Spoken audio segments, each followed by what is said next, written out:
Hello students, तो चलिए start करते हैं आपकी आज की डेली करंट अफेयर्स और पीआईबी की क्लास, जिसमें हम लोग देखेंगे सारे मोस्ट इम्पॉर्टेंट करंट अफेयर्स आज की डेट के जो एग्ज़ाम में पूछे जा सकते हैं। तो फर्स्ट न्यूज़ के ऊपर चलते हैं। सबसे पहले आरबीआई ने अपने थर्ड अमेंडमेंट डायरेक्शन दे दिए हैं। किस चीज़ के लिए हैं ये? जो भी बैंक्स होते हैं जब वो लेंड करते हैं किसी भी REIT को, REIT क्या होता है? रियल एस्टेट इन्वेस्टमेंट ट्रस्ट, या फिर किसी INVIT को, यानी कि इंफ्रास्ट्रक्चर इन्वेस्टमेंट के ट्रस्ट। ये इनके लिए इंस्ट्रक्शंस हैं कि कैसे इनकी हेल्थ को देखा जाएगा कि whether they are eligible for the loan और नॉट। तो पहले क्या होता था कि 3 इयर्स मिनिमम इनका पीरियड होना चाहिए, इतने इनकी एग्जिस्टेंस होनी चाहिए, तभी ये लोग एलिजिबल रहेंगे। बट अब आरबीआई ने रूल में चेंजेस कर दिए हैं। अब आरबीआई ने कह दिया है कि इनके जो एसेट्स हैं, ठीक है, उसमें कुछ भी पॉजिटिव कैश फ्लो होना चाहिए, यानी कि वो प्रॉफिटेबल होने चाहिए एटलीस्ट 365 डेज, यानी कि 1 ईयर के लिए। एंड 80% उनके ऐसे प्रोजेक्ट्स होने चाहिए जो प्रॉफिटेबल हैं, तभी वो लोग इसके लिए लोन के लिए एलिजिबल रहेंगे। तो पहले तो उसकी एज और लाइफ टाइम के बेसिस पे मिलता था, बट अब प्रॉफिटेबिलिटी और स्टेबिलिटी के बेसिस पे मिला करेगा। ठीक है, तो अब एक्विजिशन फाइनेंस जो है वो REITs को मिल जाएगा, यानी कि अब REITs और जो INVITs हैं ये दोनों अब सेम प्लेस पर एग्जिस्ट करेंगे। जो स्मॉल फाइनेंस बैंक्स हैं वो अभी भी एक्विजिशन लोन नहीं दे सकते INVIT को। तो ये भी आपको पता होना चाहिए कि जो स्मॉल बैंक्स हैं वो इसमें अभी भी पार्टिसिपेट नहीं कर सकते, लेकिन कॉमर्शियल बैंक्स कर सकते हैं। ठीक है, आरबीआई ने कुछ सेफ्टी लिमिट्स भी रखी हुई हैं कि 49% जो ट्रस्ट के टोटल एसेट्स हैं उसका जो 49% है उससे ज़्यादा लोन अमाउंट नहीं हो सकता, जितने भी सारे बैंक्स ने कंबाइंड एक ट्रस्ट को लोन दिया होगा। इसके अलावा एक एक बैंक की भी लिमिट है, जैसे ओवरऑल लिमिट 49% है, तो पर बैंक जो है वो है 10% ऑफ बैंक्स कैपिटल बेस। जो बैंक का अपना कैपिटल बेस है उससे 10% से ज़्यादा लोन वो एक सिंगल REITs को नहीं दे सकता। ओके, रिस्क वेट क्या दे रखा है यहाँ पर? जैसे रिस्क वेट हम पढ़ते हैं होम लोन्स में कितना होता है, इसके अलावा एग्रीकल्चरल MSME लोन्स में कितना होता है। तो इस तरीके से REITs को, ठीक है, ये रियल एस्टेट लोन्स के बराबर ही ट्रीट करे जाते हैं। 100% रिस्क वेट इसमें रहता है। ठीक है, अगर इसको कैपिटल मार्केट लोन की तरह काउंट करा जाएगा तो जो रिस्क वेट है वो 125% तक चला जाएगा, यानी कि जो बैंक को अपनी सेफ्टी रखने के लिए एक कुशन बना के रखना पड़ेगा वो 125% तक रखना पड़ेगा। जो REIT होता है वो क्या होता है?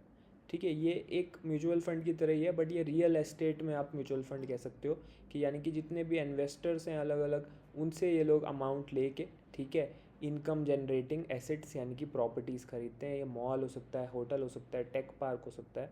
ठीक है, कौन रेगुलेट करता है REIT को इंडिया में? सेबी रेगुलेशंस 2014। INVIT यानी कि इंफ्रास्ट्रक्चर इन्वेस्टमेंट ट्रस्ट जो होते हैं, इसमें क्या डिफरेंस है? ये बिल्डिंग्स में इन्वेस्ट नहीं करते। इंफ्रास्ट्रक्चर इन्वेस्टमेंट ट्रस्ट जो बाकी चीज़ें होती हैं अपार्ट फ्रॉम बिल्डिंग्स जो डेवलप होनी है, जैसे कि हाईवे हो गए, आपके एयरपोर्ट्स हो गए, एनर्जी प्लांट्स हो गए, पावर लाइंस हो गई, इनमें। ठीक है, तो ये भी सेबी रेगुलेशन 2014 के अंदर ही आते हैं। नेक्स्ट न्यूज़ के ऊपर चलते हैं आपकी। इंडिया और नेपाल ने मिलकर एक cross border remittance mechanism launch करा है फाइनेंशियल कनेक्टिविटी को इम्प्रूव करने के लिए, यानी कि जो भी आपके रेमिटेंसेस होते हैं, इंडिया से नेपाल मनी ट्रांसफ़र होना है या नेपाल से इंडिया आना है मनी, ठीक है, तो ये UPI और नेपाल के NPI के बीच में एक लिंक होगा, ताकि लो कॉस्ट में और क्विक स्पीडी वे में और सेफ्टी के साथ ऐसे फ़ंड ट्रांसफ़र्स सिटीजन्स दोनों कंट्रीज़ के कर पाएँ। ठीक है, तो ये कैसे वर्क करेगा? अगर इंडिया से नेपाल आपको भेजना है अमाउंट, तो मोबाइल नंबर के थ्रू आप भेज सकते हो रेसिपिएंट के, या फिर VPA के थ्रू भेज सकते हो। अगर आपको नेपाल से इंडिया भेजना है तो UPI ID आपको, जो भी इंडियन सिटीज़न है जिसको भेजनी है उसकी UPI ID पे आप भेज सकते हो। लिमिट्स क्या है ट्रांजेक्शन की? इंडिया से नेपाल जाने के लिए एक ट्रांजेक्शन 2 लाख तक का हो सकता है। पूरे मंथ में आप कितने भी ट्रांजेक्शन, कोई लिमिट नहीं है। नेपाल से इंडिया अगर आना है तो एक ट्रांजेक्शन 15,000 तक का हो सकता है। एंड जो आपकी मंथली लिमिट है वो 1 लाख रुपीज़ तक की टोटल लिमिट है। अब इस टेक्नोलॉजी के पीछे कौन किसकी पार्टनरशिप है? नेपाल क्लियरिंग हाउस, ठीक है, जो नेपाल का इंस्टीट्यूशन है, नेपाल का सेंट्रल बैंक है। इसके अलावा इंडिया के NPCI payment international payments limited NIPL, इन दोनों का जॉइंट पार्टनरशिप है ये। इसका बेनिफिट क्या होगा, देखो जो वर्कर्स हैं जो इधर से माइग्रेट करके एक कंट्री से दूसरी जगह मूव करते हैं उनको बेनिफिट रहेगा रेमिटेंस करने के लिए, एंड इसके अलावा जो टूरिस्ट होते हैं वो भी अपने पेमेंट्स ईजिली सीमलेसली कर पाएंगे, ठीक है। एंड जो UPI का इंटरनेशनल फुटप्रिंट है वो बढ़ता जा रहा है। 9 अलग अलग कंट्रीज़ हैं जहाँ पर UPI वर्क कर रहा है, एक्सेप्टेड है। Singapore, UAE, France, Mauritius, Nepal, Bhutan, Qatar, Sri Lanka and Cambodia. तो इस समय जो RBI ग्रेड बी का फेज़ 1 हुआ उसमें आपने देखा कैसे टाइप के क्वेश्चंस पूछे जाते हैं, तो वहाँ पर करंट के साथ साथ स्टैटिक इन्फॉर्मेशन एंड किसी भी न्यूज़ से रिलेटेड जो भी टॉपिक्स होते हैं उनसे भी क्वेश्चंस आ जाते हैं, ठीक है। यही लेटेस्ट पैटर्न है, तो आपको ये कंट्रीज़ भी पता होने चाहिए जिनमें UPI ऑलरेडी वर्क कर रहा है। नेक्स्ट न्यूज़ के ऊपर चलते हैं। सेबी जो है, जो हमारे मार्केट का रेगुलेटर है इंडिया में, इसने अप्रूवल दे दिया है नुवामा वेल्थ मैनेजमेंट को। किस चीज़ के लिए कि अब नुवामा वेल्थ मैनेजमेंट अपना म्यूचुअल फंड बिजनेस स्टार्ट करेगा under the Nuvama asset management limited, ठीक है। तो Nuvama mutual fund trusteeship service जो लिमिटेड है ये इसका ट्रस्टी एक्ट करेगा, ठीक है। ये गार्जियन कंपनी इसकी रहेगी। तो ये कंपनी कहाँ की है, ये इंडिया को ही बिलोंग करती है। इसका हेडक्वार्टर कहाँ पे है ये भी आपको पता होना चाहिए, नुवामा वेल्थ मैनेजमेंट का मुंबई महाराष्ट्र में। नेक्स्ट आपकी न्यूज़ पे चलते हैं। तो कंज्यूमर प्राइस इंडेक्स जो है उसका प्रेस रिलीज़ हुआ है। बेस ईयर कौन सा है, 2024, ओके। एंड ये जो CPI है ये मई 2026 के लिए है। तो CPI जो है ये कौन रिलीज़ करता है ये आपको पता होना चाहिए, NSO नेशनल स्टैटिस्टिकल ऑफिस करता है। कौन सी मिनिस्ट्री के अंडर होता है ये, ministry of statistics and programme implementation. Base year क्या है, 2024। तो अब इससे रिलेटेड जो इम्पॉर्टेंट डेटा है वो भी देख लेते हैं कि मंथ ऑन मंथ क्या यहाँ पर डिफरेंस रहा है। तो मई 2026 में जो CPI था आपका वो कंबाइन अर्बन और रूरल दोनों के लिए 3.93 था। एंड जो आपका नेक्स्ट मंथ अप्रैल 2026 में CPI कंबाइन था वो आपका रिड्यूस होके इन्फ्लेशन परसेंटेज जो होता है वो हो गया आपका 3.48, ओके। एंड इसके अलावा आपको CPI के अलावा जो इंडेक्स है, इंडेक्स के बेसिस पे अगर आप देखोगे न्यूमेरिक वे में तो कितना हुआ है, कंबाइंड जो था आपका 105.91 था एंड वो कम होके हो गया 105.12। इसके अलावा जो रूरल का था उसमें भी डिक्रीज़ देखने को मिला है, 106 से 105 पे आ गया। एंड जो आपका अर्बन के लिए था इंडेक्स CPI का वो 105 से 104 पर आ गया। तो ईयर ऑन ईयर अगर हम बात करें, ठीक है, तो लास्ट ईयर से अगर हम कंपेयर करें तो मई 2026 का जो है 3.93% पर है एंड इंक्रीज़ इसमें देखा गया है। सबसे ज़्यादा इन्फ्लेशन कौन कौन सी कमोडिटीज़ में दिखा, तो सिल्वर ज्वेलरी में 155.23%, टोमेटो में 48.43%, बाकी जो सिल्वर के अलावा बाकी ज्वेलरी होती है गोल्ड, डायमंड, प्लैटिनम उसमें 40.93% एंड जिंजर में 32.49%। कुछ ऐसे आइटम्स जिनमें सबसे कम इन्फ्लेशन देखने को मिला जिसे डिफ्लेशनरी आइटम भी बोलेंगे, potato, peas, motor cars and cumin, okay. तो बेस ईयर जो शिफ्ट है ये सबसे इम्पॉर्टेंट चीज़ है कि अब 2024 को बेस ईयर बना दिया गया है। नेक्स्ट न्यूज़ के ऊपर चलते हैं। गवर्नमेंट ने PLI जो स्कीम होती है उसकी जो टेक्सटाइल PLI स्कीम है उसके अंडर 96 अलग अलग कंपनीज़ को अप्रूव कर दिया गया है राउंड 3 के लिए। तो इस राउंड 3 में क्या होगा, 12,822 करोड़ का इन्वेस्टमेंट यहाँ पे बनेगा मैन्युफैक्चरिंग और एम्प्लॉयमेंट दोनों चीज़ों के लिए, क्योंकि जब मैन्युफैक्चरिंग बढ़ेगी तो एम्प्लॉयमेंट भी बढ़ेगा। तो जो PLI स्कीम होती है प्रोडक्शन लिंक्ड इंसेंटिव टेक्सटाइल्स के लिए जो है ये कब आई थी आपको पता होना चाहिए, 2021 में। इसका टोटल बजट क्या था, 10,683 करोड़। अब जो टेक्सटाइल सेक्टर है वो बहुत बड़ा सेक्टर है, तो इसमें कौन कौन से सेक्टर्स को वो कैटर कर रही है, मैन मेड फाइबर में, मैन मेड फाइबर फैब्रिक्स में, टेक्सटाइल्स में और एपरल में, ठीक है।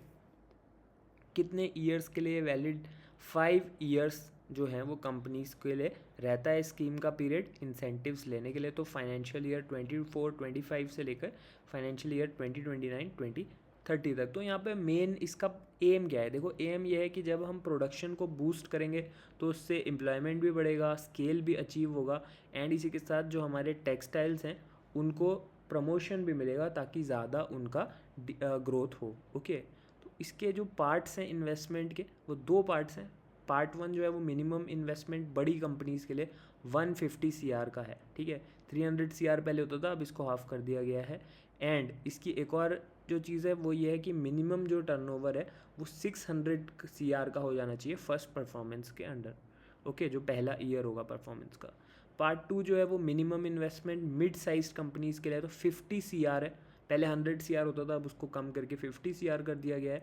एंड जो मिनिमम टर्नओवर रिक्वायरमेंट है वो 200 CR की है पहले परफॉर्मेंस ईयर में, ठीक है। तो 1/3 हो रहा है। अगर आप इसको ऐसे याद रखना चाहते हो तो रख सकते हो। लार्ज कंपनीज़ का आप याद रख लोगे अगर 150 CR, ठीक है, इन मिनिमम इन्वेस्टमेंट, तो वो मिड साइज कंपनी के लिए 1/3 हो जाएगा, तो 50 CR हो जाएगा। इसी तरीके से जो टर्नओवर भी है मिनिमम जो चाहिए वो 600 CR से 1/3 करोगे तो आपका मिड साइज के लिए आ जाएगा 200 CR। ओके, तो ये चीज़ आपको बतानी चाहिए। इसके अलावा एक HSN कोड होता है, वो क्या होता है? HSN कोड का फुल फॉर्म होता है harmonised system of nomenclature code. कितने डिजिट्स का होता है ये भी पूछा जा सकता है। जैसे एग्जाम में अभी रिसेंटली जो है आपको ये पूछा गया था कि कितने डिजिट्स का कोड होता है, एक स्पेसिफिक कोड आपसे पूछा गया था। तो जो HSN कोड होता है वो 6 डिजिट्स का कोड होता है। एंड किसने इसको डेवलप करा है ये भी आपको पता होना चाहिए, वर्ल्ड कस्टम्स ऑर्गेनाइजेशन, ताकि जो पूरे वर्ल्ड ओवर गुड्स हैं उनको क्लासीफाई करा जा सके। नेक्स्ट न्यूज़ के ऊपर चलते हैं। Department of agriculture and farmer welfare ने सेकंड एडवांस एस्टीमेट्स रिलीज़ कर दिए हैं horticultural crop area and production के लिए, ठीक है। तो हॉर्टिकल्चर जो होता है उसके लिए एक एस्टीमेट निकाला गया है, सेकंड इसका लेवल है ये, ठीक है। तो यहाँ पर एरिया कितना बताया गया है, 301.51 लाख हेक्टेयर्स। ये इंडिया का जो टोटल हॉर्टिकल्चर प्रोडक्शन है वो कहाँ तक पहुँच जाएगा, 3777 लाख टन्स पे, ठीक है। ये प्रोजेक्शन है। कितना इंक्रीज़ होगा लास्ट ईयर के एस्टीमेट से, 1.9%। ओके, तो इस ग्रोथ में सबसे बड़ी जो चीज़ है वो है एफिशिएंसी, यानी कि जो एरिया था वो तो उतना ही है, ठीक है, ज़्यादा एरिया में एक्सपेंशन नहीं हुआ है, लेकिन इसमें आप देखोगे तो प्रोडक्शन इतना इम्प्रूव हो गया, यानी कि बेटर प्रोडक्टिविटी रही एंड क्रॉप मैनेजमेंट बेटर रहा डिफरेंट सीजन्स में। नेक्स्ट न्यूज़ के ऊपर चलते हैं। इंडिया की सबसे पहली व्हाट्सएप के ऊपर AI एडवाइजरी आ गई है फार्मर्स के लिए जो ऑयल सीड्स में डील करते हैं। तो इस वाले जो व्हाट्सएप पर ये जो स्पेसिफिक फीचर है इसका नाम है ऑयल सीड्स किसान मित्र। किसने इसको डेवलप करा है ये भी पता होना चाहिए, ICAR, इंडियन CAR के आगे, इसके आगे क्या है, कौन सा डिपार्टमेंट है? ICAR हैदराबाद का है ये, Indian institute of oil seed research. तो बेसिकली ये व्हाट्सएप के ऊपर फीचर है, इसलिए ये 24/7 ये अवेलेबल रहेगा फार्मर्स के लिए। कभी भी फार्मर्स इसको यूज़ कर सकते हैं एंड इसके थ्रू और कोई एप्लीकेशन डाउनलोड करने की ज़रूरत नहीं है, बिल्कुल फ्री इन्फॉर्मेशन है।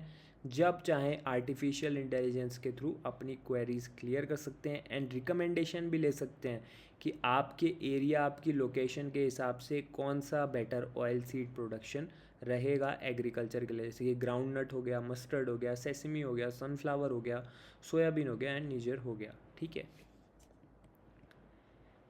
नेक्स्ट न्यूज़ के ऊपर आपके चलते हैं। ओडिशा का जो ग्राउंड वाटर रिवाइवल प्लान है अंडर जल संचय जल भागीदारी, ठीक है। तो ये जो कब लॉन्च हुआ था आपको पता होना चाहिए, September 6, 2024 में। एंड वाटर स्कैरसिटी जो है वो एक ग्रोइंग इशू है, सिर्फ उड़ीसा में ही नहीं बल्कि ऑल ओवर इंडिया है ये। तो यहाँ पर क्या होता है, जो मॉनसून में रेंस होती हैं उसको एक सस्टेनेबल वे में चैनल करा जाता है ताकि एक ग्राउंड वाटर रिजर्व हमारे पास बन जाए, ठीक है। इस मूवमेंट का नाम है जल संचय जन भागीदारी। तो स्टेट लेवल पे जो वाटर है उसको डिप्लीटेड जो भी एक्विफर्स होते हैं वहाँ पर इसको कलेक्ट करा जाता है एंड बेसिकली एक रिवाइवल स्ट्रेटजी है जो 2 अलग अलग कैटेगरीज में वर्क करती है। तो पहला क्या है, पहला तो आपका है roof top rain water harvesting, ठीक है। तो जो भी हाउसेस बने हुए हैं, स्कूल्स बने हुए हैं, कॉलेजेस बने हुए हैं, वहाँ पर रेन वाटर हार्वेस्टिंग करी जाती है एंड स्कीम का नाम रखा गया है, बहुत ही यूनिक है, छाता स्कीम, ओके। एंड इसमें 114 सिस्टम्स लगाए गए हैं, ठीक है, जाजपुर जगह में, एंड कटक में 57 हार्वेस्टिंग सिस्टम्स लगाए गए। तो दूसरा जो इसमें कैटेगरी बनती है वाटर हार्वेस्टिंग में या फिर वाटर के प्रिजर्वेशन में, वो है aquifer recharge through water bodies. ठीक है, इस स्कीम का नाम क्या है? जैसे पिछला वाला तो छाता स्कीम था रेन वाटर हार्वेस्टिंग के लिए, ये है आरुआ स्कीम।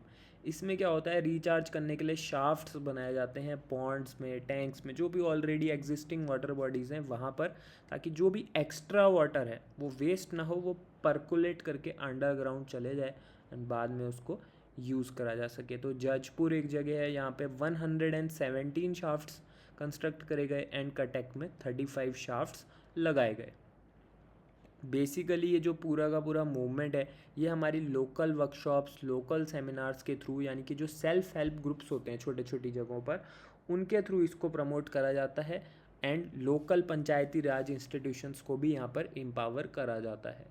ये पूरी तरीके से साइंटिफिक प्रोसेस है। जजपुर जो जगह है वहाँ पे 47 डिजिटल लेवल रिकॉर्डर्स हैं, ऑब्जर्वेशन वेल्स हैं जहाँ पे मॉनिटरिंग होती रहती है कि कितना कंजर्वेशन का क्या स्टेटस चल रहा है वाटर का, एंड कटक में भी ये स्टेशंस अवेलेबल हैं। नेक्स्ट न्यूज़ के ऊपर चलते हैं। DPIIT यानी कि department for promotion of industry and internal trade, and इसी के साथ ONDC, इसका फुल फॉर्म है open network for digital commerce. ठीक है, इन्होंने एक राउंड टेबल डिस्कशन बनाया है, किसके साथ? बड़े बड़े जो FMCG fast moving consumer group के लीडर्स हैं, जैसे HUL हो गया, ITC हो गया, कोका कोला हो गया। तो ये लोग एक ऐसा ONDC ड्रिवन प्लेटफॉर्म है उसको प्रमोट करेंगे जिसका नाम है डिजी दुकान। ये एक B2C नहीं, B2B एक प्रोक्योरमेंट का पोर्टल रहेगा, डिजी दुकान के नाम से रहेगा। नेम आपको पता होना चाहिए। एंड बेसिकली इसका काम क्या है, जो भी इंडिया में किराना स्टोर्स हैं, अगर उसकी टोटल काउंट देखें तो रफली 1.4 CR से ज़्यादा किराना स्टोर्स हैं यहाँ पर, एंड ये पूरे हम मैनुअली वर्क करते हैं। मतलब यहाँ पे कोई इन्वेंट्री का कोई वो नहीं होता कि आपके पास एक रियल टाइम डेटा है कि कितनी इन्वेंट्री किस कैटेगरी में मेंटेन हो रही है, एंड बहुत ज़्यादा डिफ़िकल्ट हो जाता है इन्वेंट्री को मेंटेन करना। जो डिजी दुकान है वो किराना इन रिटेलर्स को एम्पावर करेगी, ताकि ये जो इनकी इन्वेंट्री है, सबसे पहले तो ये लोग डिजिटली अपना स्टोर फ्रंट बनाएं, वहाँ पर क्लियरली अपने फिल रेट सेट करें एंड अपनी हर चीज़ की ट्रांसपेरेंसी रखें, ताकि इनको भी क्लैरिटी मिले अपनी इन्वेंट्री से रिलेटेड एंड प्रोक्योरमेंट से रिलेटेड भी इनको ईजी रहे।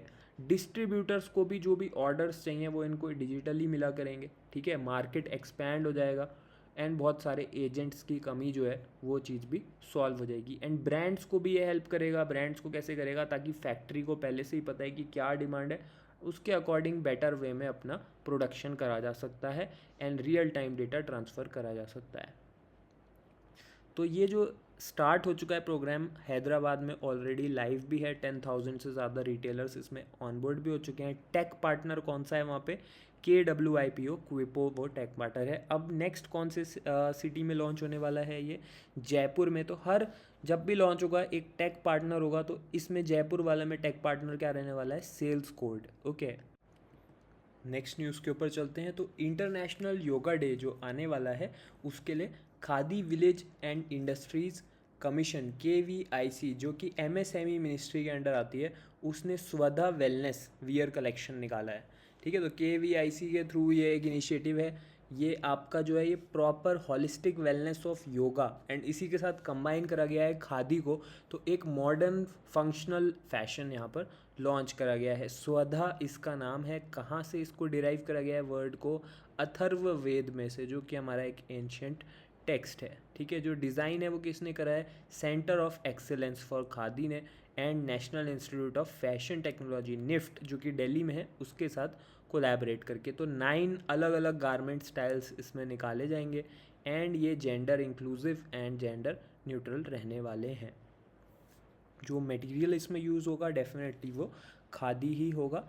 एंड ये कहाँ से सोर्स करे जाएंगे? Gandhigram khadi and 6 public charitable trust Tamil Nadu से, पायानूर फिरका ग्रामोदय खादी संघ से केरला से, और पंजाब से भी। ठीक है, नेक्स्ट जो आपकी न्यूज़ है, गवर्नमेंट का जो इंडिया AI मिशन है, ठीक है, उसके अंडर एक वीडियो मॉडल रिलीज़ करा गया है जिसका नाम है वर्या। High quality AI video generation जो है वो चीप वे में इसके थ्रू बनाया जाएगा। एंड कौन सी कंपनी है? ये टेक कंपनी है, इसका नाम है अवतार। इन्होंने निकाला है वर्या। ठीक है। तो वैसे यूजुअली क्या होता है कि बहुत ज़्यादा कंप्यूटिंग पावर लगती है, टाइम लगता है एआई वीडियोस बनाने के लिए, लेकिन वर्या जो है वो एक मशीन लर्निंग ट्रिक यूज़ करके मॉडल डिस्टिलेशन जिसको कहते हैं, उससे सारे स्टेप्स जो होते हैं उनको कम करके सिर्फ 4 स्टेप्स में वीडियोस को बना देगी। 0.48 रुपीज़ पर सेकेंड इसको बनाने में लगेगा, यानी कि 10 टाइम्स ये चीपर रहने वाला है अदर एआई टूल्स से। टोटल बजट कितना है इंडिया एआई मिशन का, थोड़ा सा नॉलेज आपको होना चाहिए। 10,372 CR है। कितने टाइम के लिए? नेक्स्ट 5 ईयर्स के लिए। कब लॉन्च हुआ था? 2024 मार्च में। मिनिस्ट्री कौन सी है? Ministry of electronics and information technology के अंडर ये आता है।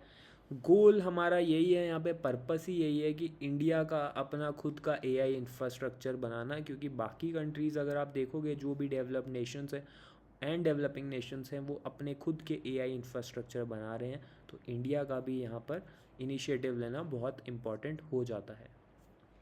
कंप्यूटिंग पावर जो है वो कितनी है? 38,000 GPUs, ठीक है। स्किल डेवलपमेंट जो है वो टीयर 2 और टीयर 3 पे स्पेशल फोकस यहाँ पर रखा जा रहा है। नेक्स्ट जो आपकी न्यूज़ है, अश्विनी वैष्णव जी जो हैं इन्होंने अनाउंस करा है advance quantum and artificial intelligence की लैब्स, कहाँ पर? MNIT जयपुर में। नेक्स्ट जो आपकी न्यूज़ है, अश्विनी वैष्णव जी ने एक और इनाग्रेशन करा है 20 किलोवाट का आकाशवाणी FM ट्रांसमीटर, कहाँ पे? रामगढ़ जैसलमेर में। तो ये दोनों ही राजस्थान में ही करे गए हैं इनाग्रेशंस एंड अनाउंसमेंट्स, ओके। एंड इसके अलावा जो रेडियो ट्रांसमीटर्स हैं FM के, वो अब राजस्थान में 39 हो चुके हैं। एंड ये जो रेडियो सिग्नल्स हैं ये कितने रेडियस में जाएंगे? 80 किलोमीटर्स के रेडियस में जाएंगे, यानी कि जैसलमेर डिस्ट्रिक्ट में ये रिलेटेड है। इससे क्या फ़ायदा होगा? बेनिफिट ये होगा कि जो लोकल रेजिडेंट्स हैं उनको proper national news, school lessons, जो भी इमरजेंसी से रिलेटेड अपडेट्स हैं वो रेडियो FM के थ्रू मिलते रहेंगे। नेक्स्ट जो आपकी न्यूज़ है, ministry of new and renewable energy जो है वो ग्लोबल विंड डे को होस्ट करेगी। कहाँ पर इस कॉन्फ्रेंस को होस्ट करेगी? गोवा में, विंड एनर्जी को बूस्ट देने के लिए। तो विंड डे कब होता है? जून 15 को होता है। इसकी थीम क्या है आपको पता होनी चाहिए। ग्लोबल विंड डे की थीम है wind energy from ambition to acceleration, ठीक है। इंडिया का टारगेट क्या है? 2030 तक हमें 100 गीगावाट एनर्जी बनानी है एंड 2035 तक हमें 155 गीगावाट एनर्जी बनानी है, ठीक है। इंडिया इस समय विंड एनर्जी में किस रैंक पे है? All over the world 4th largest India है, ठीक है। इसी के साथ इंडिया का अल्टीमेट टारगेट क्या है रिन्यूएबल एनर्जी के लिए? सिर्फ विंड एनर्जी के लिए नहीं, all the different forms of renewable energy के लिए इंडिया का टारगेट है हमें 500 गीगावाट हिट कर देना है 2070 तक, ठीक है। तो बहुत ही ये एम्बिशियस टारगेट इंडिया ने रखा हुआ है। नेक्स्ट न्यूज़ के ऊपर चलते हैं। इंडियन नेवी जो है उसको हाईटेक जैमर्स मिलेंगे 449 CR की इंडिजिनस डिफेंस डील हुई है, यानी कि इंडिया बेस्ड ही डिफेंस डील हुई है। किसके साथ? Accord software and system private limited के साथ। तो इसके थ्रू 20 जैमर्स मिलेंगे एंड इनका शॉर्ट फॉर्म जो है वो है ECGNSS, ठीक है। Enhanced capability global navigation satellite system. ECNGSS जो जैमर्स हैं, ठीक है, ये किस तरीके से वर्क करते हैं? बेसिकली ये इस समय जो भी मॉडर्न हमारे ऑपरेशंस हैं वो सैटेलाइट्स के थ्रू होते हैं for the GPS and the location of the assets and the targets and the missiles, ठीक है। तो जैमर जो होता है वो एक इलेक्ट्रॉनिक वॉरफेयर का एसेट है, यानी कि ये क्या करेगा? रेडियो फ्रिक्वेंसीज भेजेगा। फिजिकली कोई भी आपका अगर इनकमिंग टारगेट है, कोई मिसाइल है, तो उससे उसकी तरफ हम कोई भी फिजिकल मिसाइल नहीं भेजेंगे टारगेट की तरफ, हम लोग इंस्टेड क्या करेंगे? रेडियो फ्रिक्वेंसीज भेजेंगे, जिससे एनिमी की जो सैटेलाइट्स हैं जो ट्रैकिंग कर रही हैं एंड उनको लोकेशन मिल रही है, वो उनकी जो फ्रिक्वेंसीज हैं वो ब्लॉक हो जाएं एंड एक्चुअल में जो भी हमारा टारगेट है वो कंफ्यूज हो जाए या अपना एक्चुअल वो एम कंप्लीट ना कर पाए। अब ये जो ASSPL है, accord software and systems private limited, it is not a new company, ठीक है। ये 1991 में बेंगलुरु कर्नाटका में थी एंड पिछले 30 ईयर्स से ये लोकल लेवल के जो नेविगेशन सॉल्यूशंस होते हैं, सैटेलाइट सिस्टम की टेक्नोलॉजीज़ होती हैं, उसी में ये डील कर रही है। एक चीज़ आपको और पता होनी चाहिए कि यही कंपनी ने इंडिया का अपना खुद का नेविक सैटेलाइट नेविगेशन, ठीक है, वो भी इन्होंने ही हेल्प करा था डेवलप करने में, चिप्स प्रोवाइड करके एंड एल्गोरिथम्स प्रोवाइड करके। नेक्स्ट न्यूज़ के ऊपर चलते हैं। तो इंटरनेशनल लेबर ऑर्गेनाइजेशन से रिलेटेड है, इन्होंने पास कर दिया है कन्वेंशन नंबर 193। इसका टाइटल क्या है? Concerning decent work in the platform economy.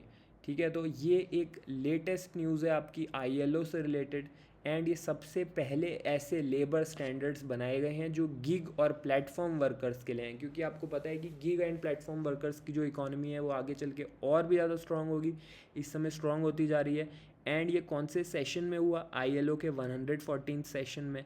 ठीक है, कौन कौन इसके अंदर कवर्ड है? जितने भी गिग वर्कर्स हैं, प्लेटफॉर्म वर्कर्स हैं, चाहे वो ऑनलाइन वर्क कर रहे हैं, चाहे वो ग्राउंड लेवल पे वर्क कर रहे हैं, जैसे कि राइडर्स हैं या टैक्सी ड्राइवर्स हैं, किसी भी ऐप से रिलेटेड, तो ये फॉर्मल भी हो सकते हैं, इनफॉर्मल भी हो सकते हैं, सब इसके अंदर कवर्ड है। ठीक है, जो न्यू रूल्स हैं वो कब से होंगे? जब एक बार जो मेंबर कंट्रीज़ हैं, कोई भी 2 मेंबर कंट्रीज़ एक बार इसको साइन कर देंगे तो उसके 12 मंथ्स के बाद ये शुरू हो जाएंगे। बेसिकली इसमें क्या क्या चीज़ें कवर करी गई हैं इस नई ट्रीटी में? कोई भी फेक लेबल यहाँ पर नहीं दिया जाएगा। ठीक है, जो एक्चुअल उनका वर्क है उसी वे में उनको लेबल करा जाएगा, यानी कि कंपनी ये नहीं कह सकती कि कोई फुल टाइम से वर्क करा रही है किसी से एंड उसको एक इंडिपेंडेंट वर्कर का एक टाइटल दे दे ताकि कंपनी के एक्सपेंडिचर्स कम हो पाएँ, उनको प्रॉपर बेनिफिट्स ना मिल पाएँ। ठीक है, इसके अलावा गारंटीड पे का कॉन्सेप्ट अब इसमें भी रहेगा, यानी कि जो वर्कर्स हैं उनको उनके टाइम के अकॉर्डिंग, अपने वेजेस के अकॉर्डिंग मिनिमम वेजेस प्रोवाइड होंगे। ठीक है, अगर वो ऑफिशियल एम्प्लॉयज़ हैं तो डेफिनेटली उनको मिनिमम वेज उस कंट्री का मिलेगा। बेसिक राइट्स उनको दिए जाएंगे, जैसे कि उनको राइट मिलेगा अपनी यूनियंस फॉर्म करने का, डिस्क्रिमिनेशन के बिना वर्क करने का, एंड इसी के अलावा जो गवर्नमेंट के अलग अलग कंट्रीज़ में सोशल सिक्योरिटी प्रोग्राम्स होते हैं वर्कर्स के लिए, उन सब का उन्हें भी एक्सेस मिलेगा। ठीक है, अगर कोई टास्क बहुत ज़्यादा डेंजरस है उनके काम में तो वो उनके पास राइट टू रिफ्यूज़ इट भी रहेगा। ठीक है, एल्गोरिदम लेवल पर भी एक क्लियर ट्रांसपेरेंसी रहेगी, कि जो भी पूरी तरीके से ट्रांसपेरेंसी रहेगी कि कैसे वर्कर्स की ट्रैकिंग हो रही है, कैसे उनको मॉनिटर करा जा रहा है। ठीक है, अगर कोई भी वर्कर ब्लॉक हो जाएगा, जैसे इसमें सब कुछ आपका ऑनलाइन होता है, जब आप देखोगे ब्लिंकिट है, स्विगी है, जोमेटो है, तो जो यहाँ पे लोग वर्क भी कर रहे हैं अगर ग्राउंड लेवल पे, तो उनका भी सारा जो काम है वो ऐप के थ्रू ही होता है। उनकी एक स्पेसिफिक ऐप होती है, पार्टनर ऐप। ठीक है, तो जो वर्कर है उसके पास एक लीगल राइट भी उसको मिलेगा कि अगर उसका अकाउंट ब्लॉक हो जाता है एज अ वर्कर तो फिर उस पर एक ह्यूमन रिव्यू कराया जाएगा, यानी कि उसी कंपनी का या उसी स्टार्टअप का कोई पर्सन, कोई ऑफिशियल ये चीज़ रिव्यू करेगा कि why the account of the worker has been deactivated, या फिर अगर उनको उनकी सैलरी नहीं मिल पा रही है किसी भी टेक्निकल XYZ रीज़न के वजह से, तो वो भी वहाँ पर चेक करने के लिए एक ह्यूमन रिव्यू का फीचर भी ऐड करा जाएगा। क्योंकि ज़्यादा से ज़्यादा आप देखोगे अब जो चीज़ें हैं वो AI की तरफ जा रही हैं, तो ह्यूमन रिव्यू कम होता जा रहा है, बट जब वर्कर्स और लेबर्स की बात आती है जो किसी कंपनी में एम्प्लॉयड हैं, तो वहाँ पर ह्यूमन रिव्यू भी ज़रूरी है। नेक्स्ट जो इसमें इंपॉर्टेंट फीचर है वो है डेटा प्रिवेसी का, मतलब जो पर्सनल डेटा है किसी भी वर्कर का उसको प्रोटेक्ट करना ऐप की रिस्पॉन्सिबिलिटी होगी। एंड जो माइग्रेंट वर्कर्स हैं उनका एक्सप्लॉयटेशन नहीं होना चाहिए, कोई स्कैम नहीं होना चाहिए उनकी हायरिंग में, एंड कोई अनफेयर ट्रीटमेंट नहीं होना चाहिए माइग्रेंट्स और रेफ्यूजीज़ का। नेक्स्ट जो आपकी न्यूज़ है ये क्वालिटी काउंसिल ऑफ इंडिया से रिलेटेड है। तो इंडिया की सबसे बड़ी ये ऑटोनॉमस क्वालिटी बॉडी है, इसने किसके साथ अपना मेमोरेंडम ऑफ अंडरस्टैंडिंग MOU करा है? FDDI के साथ, यानी कि footwear design and development institute के साथ। तो ये क्वालिटी को इम्प्रूव करने के लिए, इंफ्रास्ट्रक्चर टेस्ट करने के लिए, एंड बेसिकली जो भी ग्रोथ के एस्पेक्ट्स हैं वो यहाँ पर लेदर हब्स के अंदर अंदर इसको एक्सप्लोर करने के लिए करा गया है। लेदर हब्स की जब हम बात करेंगे तो ये 6 अलग अलग हब्स हैं जो पूरे इंडिया में हैं: आगरा, कानपुर, बहादुरगढ़, चेन्नई, रानीपेट और कैलीकट। ठीक है, तो इसमें जो MOU करा गया है बेसिकली यहाँ पर क्या होगा, FDDI और क्वालिटी काउंसिल ऑफ इंडिया ने आपस में रिस्पॉन्सिबिलिटीज़ बांट ली हैं कि किस तरीके से जो QCI है क्वालिटी काउंसिल, वो प्रॉपर टेक्निकल ब्लूप्रिंट्स प्रोवाइड करेगी, क्वालिटी मैनेजमेंट सिस्टम्स बनाएगी, एंड इसी के साथ अवेयरनेस प्रोग्राम्स भी रन करेगी। जबकि जो FDDI है वो टेक्निकल स्किलिंग करेगा वर्कर्स की, एंड वो जो भी गैप्स हैं उनको प्लग करेगा मैन्युफैक्चरिंग में। नेक्स्ट जो आपकी न्यूज़ है ये BSNL से रिलेटेड है। BSNL ने IIT कानपुर के साथ MOU कर लिया है कि हम लोग नेक्स्ट लेवल की टेलीकम्युनिकेशन टेक्नोलॉजीज़ बनाएंगे, बिल्ड करेंगे, उनको टेस्ट करेंगे, ताकि हमारा जो इंडिया है वो सेल्फ रिलायंस की तरफ जा पाए। तो ये आपको याद रहना चाहिए, BSNL और IIT कानपुर। नेक्स्ट जो आपकी न्यूज़ है, सनलम इमर्जिंग मार्केट्स मॉरिशियस में जो है, इसने 2.80 स्टेक और ये ले रहा है किसमें, Shri Ram life insurance company में। कितने अमाउंट के लिए ले रहा है ये, 220.8 CR। किसने इसको अप्रूवल दिया है, आपके कंपटीशन कमीशन ऑफ इंडिया ने। नेक्स्ट जो आपकी न्यूज़ है, प्लैटिनम जैस्मिन ए 2018 ट्रस्ट जो है, ये एक इन्वेस्टमेंट आर्म है दुबई बेस्ड, ठीक है, UAE based Abu Dhabi investment authority की, ADIA की। ये अपना 2.3% स्टेक जो है वो लेंसकार्ट में अब सेल करने वाला है, ठीक है। एक स्टॉक मार्केट ट्रांजैक्शन होगा, ब्लॉक डील इसको कहते हैं, जब बड़े बड़े स्केल के स्टॉक मार्केट ट्रांजैक्शन होते हैं। तो ये जो है कितने वैल्यू की रहेगी, 1944 CR की ये सेल कर देगा अपने 2.3% स्टेक की। एंड इसका एजेंट कौन बना है इस स्टॉक मार्केट ट्रांजैक्शन का, IIFL capital services limited. Next जो आपकी न्यूज़ है, गौतम दे जो कि एक इंडियन ओरिजिन साइंटिस्ट हैं, उनको एक अवार्ड मिला है। तो ये अवार्ड एंड रिकॉग्निशन से रिलेटेड न्यूज़ है। EMBO gold medal 2026। अब ये जो EMBO है ये क्या है, बेसिकली ये यूरोपियन मॉलिक्यूलर बायोलॉजिकल लेबोरेटरी में वर्क कर रहे हैं जर्मनी में, ठीक है। एंड जो इन्हें अवार्ड मिला है वो किस चीज़ के लिए मिला है, सेल डिवीजन को स्टडी करने के लिए। एंड जो सेल्स होते हैं उसके अंदर आपको पढ़ा होगा न्यूक्लियस एक होता है, वो कैसे इवॉल्व करा, ठीक है, उसका इंटरनल स्ट्रक्चर क्या होता है, उससे रिलेटेड उन्होंने रिसर्च करी है। एक और साइंटिस्ट हैं जिनके साथ इन्होंने इस अवार्ड को शेयर करा है, वो हैं उमाया डुडिन from university of Geneva in Switzerland, ठीक है। EMBO गोल्ड मेडल क्या होता है, यूरोप का सबसे बड़ा ये लाइफ साइंसेज यानी कि बायोलॉजी का अवार्ड है, जो कि एक्सेप्शनल जो भी साइंटिस्ट होते हैं जिन्होंने अर्ली स्टेज में खुद की अपनी लैब से कोई रिसर्च करी होती है, उनसे होता है। 32 अलग अलग कंट्रीज़ इसके मेंबर हैं। एंड कितना प्राइज़ मिलता है, 10,000 यूरोज़ इसमें प्राइज़ मिलता है। तो अगर आप RBI ग्रेड बी या बैंक PO एग्ज़ाम्स को क्लियर करना चाहते हो तो आप ये कोर्सेज चेकआउट कर सकते हो। इनका लिंक वीडियो के पिंड कमेंट में आपको मिल जाएगा। इनसे आपकी कंप्लीट प्रिपरेशन हो जाएगी एंड इनका लिंक आप जाके चेकआउट कर सकते हो। तो अब हम मिलेंगे अगली क्लास में। Wish you all the best.